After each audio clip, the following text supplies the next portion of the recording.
Ayon sa report,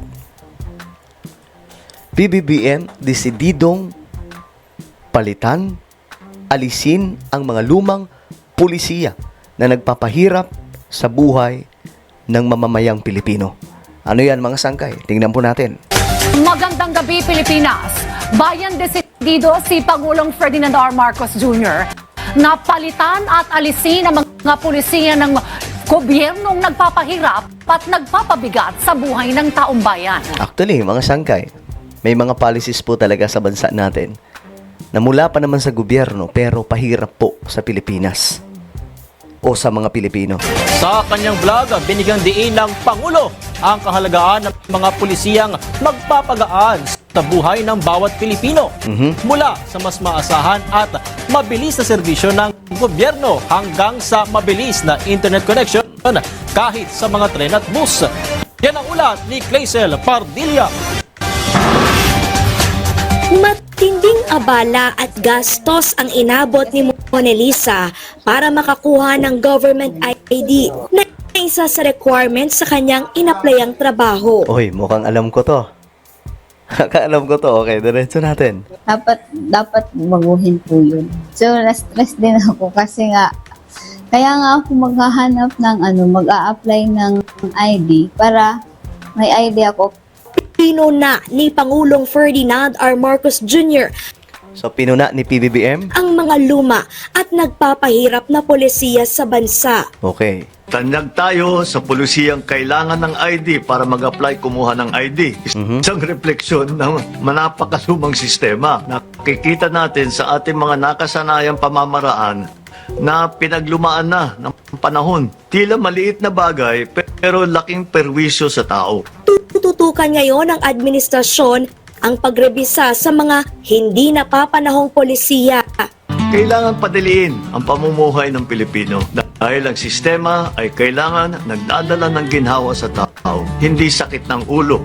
Ayon kay Pangulong Marcos, dapat nang iwasan ang pagsagot sa magkakaibang form na isa lamang ang hinihinging detalye. Gawing digital ang ilang transaksyon. Actually guys, okay to, mga sangkay. Kasi ngayon, di ba? Pag mag-a-apply ka ng trabaho, anak ng tokwas, damakmak ang kinakailangan mo.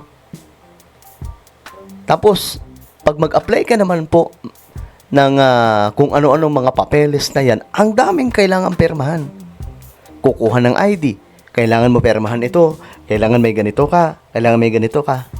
Diyos ko po, isa pa mga sangkay sa napupuna ako, no? Ito napupuna ko lang. Ito, tingin ko gobyerno din po makakaayos na ito eh. Kasi, may pag may mga nag-a-apply ng trabaho, 'di ba? Pag may nag-a-apply ng trabaho, alam niyo sa interview, ang tatanong, isa sa mga requirement doon, experience. With experience. Kailangan may experience ka sa trabaho na papasukin mo. Anak ng tokwa, kaya ka nga magtatrabaho doon para magka-experience. Ngayon, hihingian ka ng experience. Paano kung bago kang graduate? Paano ka nag-experience nun? Diba?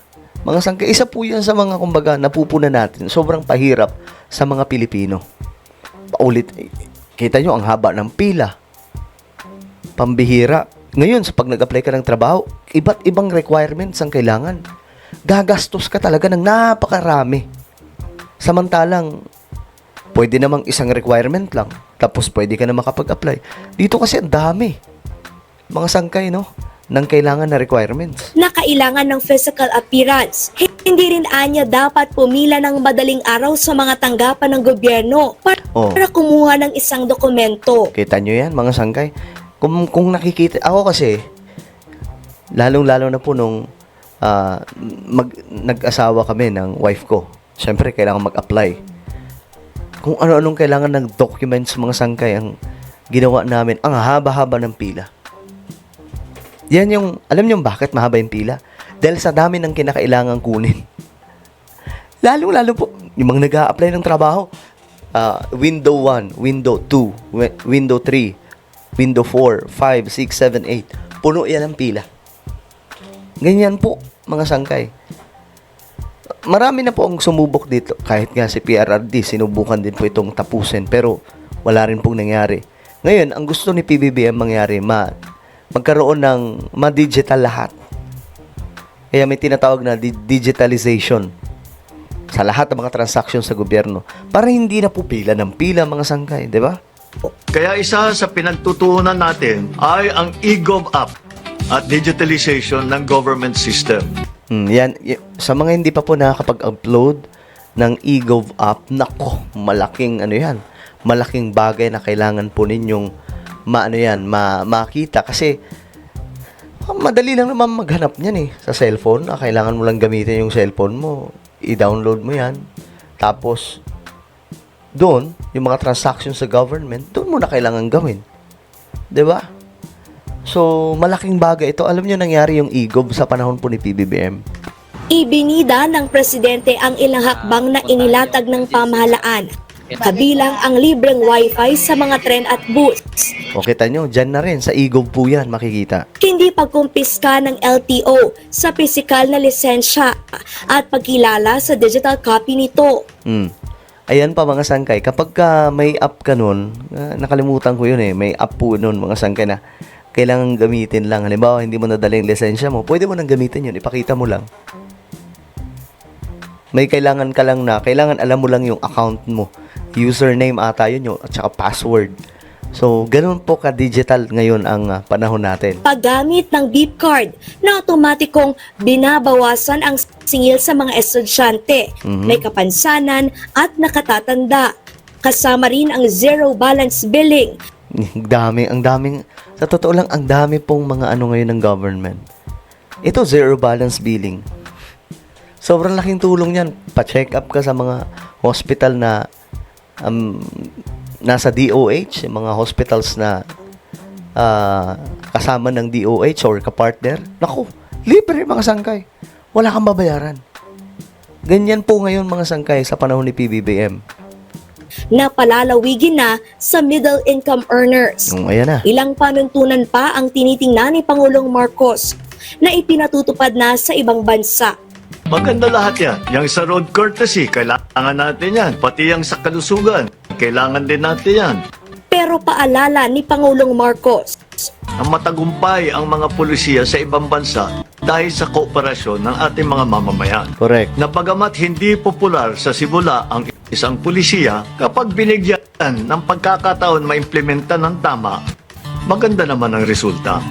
Kalezal Pardilia para sa Okay, so ayan mga sangkay, ang ginagawa ni BBM ngayon, minomodernize niya ang Pilipinas. No? Digitalization. At saka, kasi malayo na po yung ibang bansa Ang laki na po ng pinagbago talaga nila ngayon mga sangkay. So, ngayon na si PBBM ang namumuno, gusto niya makasabay tayo. Tayo ngayon, mano-mano pa rin pagkuha ng requirements. Haba ng bila.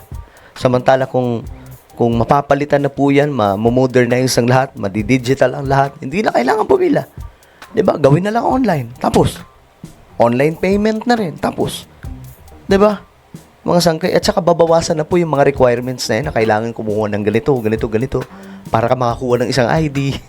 Naku po, pahirap po yan. Tapos, maliban sa pila pa, bayad dito, bayad doon, bayad. Ayun, naku po. So, yan po yung aayusin ni BBM. Kayo ba ay masaya sa ganyan? Comment down below kung ano po ang inyong opinion. Ako na po ay magpapaalam. Mag-iingat pong lahat. God bless everyone.